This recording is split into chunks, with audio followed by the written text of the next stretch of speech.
So like, couldn't you just come to one training and say, I don't know, the guys who like support me go on the one side, the ones who don't on the other?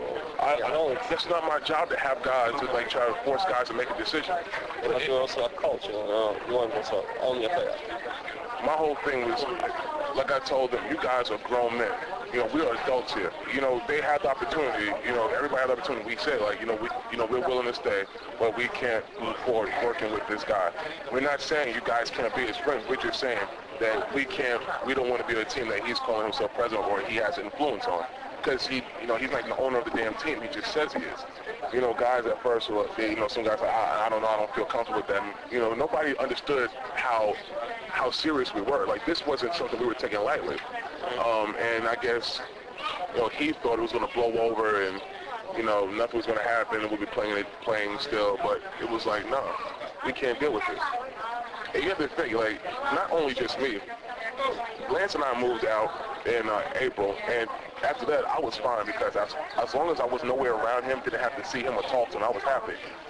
Davey and Tyler still live with him. The two white players, they left the damn team. They went back to the States.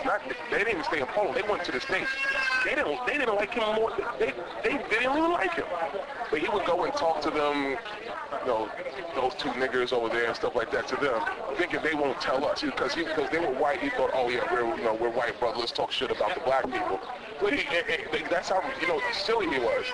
So and then when he found out they were leaving, he started saying, oh, the four niggers now. So now David and Tyler niggers now. It's just like it's so funny of me to ask, like, well, if that is not true, what made David and Tyler leave? Like the last month in Poland, they just moved out of the apartment and started sleeping in hotels. They didn't want to sleep in the same place, in the same house as him. They were like, no, we want to go sleep in hotels because they didn't want to be anywhere near him. In one sentence, what didn't they like so much about him? He talked bad about them. There's a situation where we were working together trying to get something done, and this is for like a high school program. So Tyler lives with Marcin. So we were on Skype, and I sent something to Tyler like, well, if you're there with Marcin, ask him when are we doing the press conference to deliver a check. I don't know if you know this because, of course, nobody talks about this. At the Devils game, we had a big competition for all the high school kids, and we were saying the school that brings the most kids, we're going to win a certain amount of money. So we were supposed to do a check. We went to every school and gave a check to the school and did a football showcase for every school. And Marcin was like, oh, no, let me handle it. I'm going to do a press conference and everything. A week or two passed by and nothing ever gets done because he was saying he was going to do it, but he knew it was my project, so he didn't care. He was like, I'm not going to do anything for it. So I sent a message to Tyler, like, he asked Marcin, when is he planning on setting this up? He goes on this long tirade how you are stupid because you don't know how to do anything, talking about Tyler. He was like, you Americans don't know how to do business. I should be doing this. You're too stupid to do finance. I should be running this team. You guys don't know what the hell you're doing. And like just went on and on and on talking how stupid David and Tyler are because Marcin should be running this whole company and all this. So at that point, they were like, screw him. And there was another situation where we were supposed to go to like the Schloss game and do like a football showcase during halftime. He doesn't tell any of us until the day before. So we get there and we're like, what the hell are we supposed to be doing? He's like, just go on the field and do something.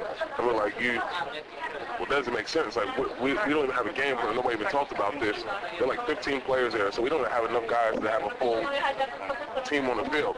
So like this, and this is something that's important. You're going to a Schloss game where I think there's like 20,000 people there, another like 50,000 watching on TV. It was the Poznan versus Schloss game. That's the biggest game in the city. It was just so pathetically done.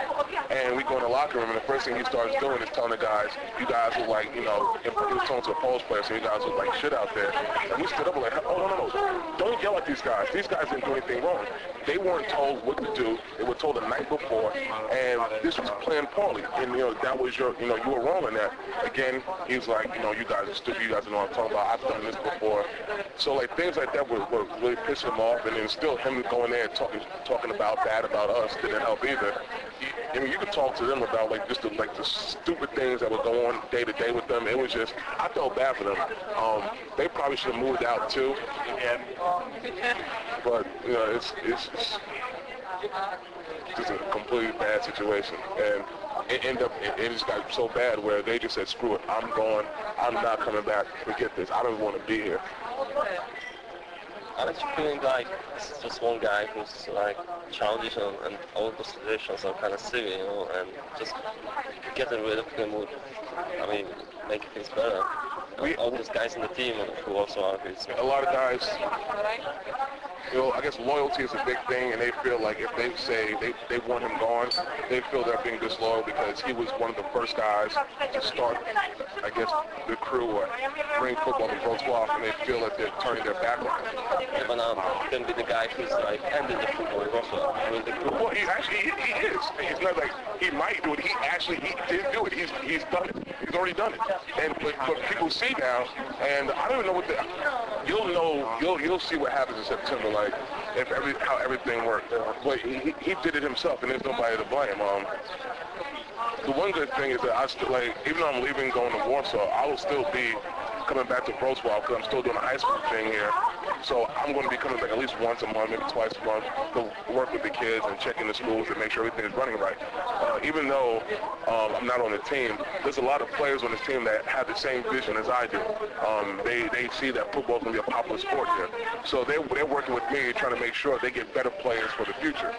And I have no problem with that. These guys want to work with me. I want to work with them. That's what we should be doing. That's what we should be focusing on. That's what, as a president of a team, your main focus should be on making this league better, not trying to get all the attention. I mean, he wants to be in the spotlight. Now he's in the spotlight. I hope he deals with it well.